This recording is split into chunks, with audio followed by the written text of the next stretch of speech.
في موضوع عايز أكلمكم فيه. القلق بيبدأ صغير جدا، فكرة بسيطة تعدي في دماغك، طب وبكرة، طب لو محصلش، طب لو الدنيا وقفت.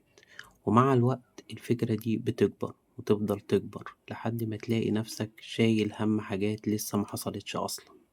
والأخطر من كده إن القلق بيخليك تنسى حقيقة ثابتة، إن ربنا هو الرزاق، مش شغلك ولا الناس ولا الظروف.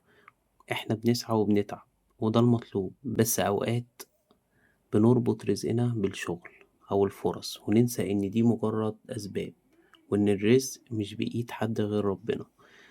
ممكن باب يتقفل ويتفتح مكانه أبواب ما كنتش تتخيلها، وممكن حاجة تتأخر علشان تيجي في وقت أحسن ليك.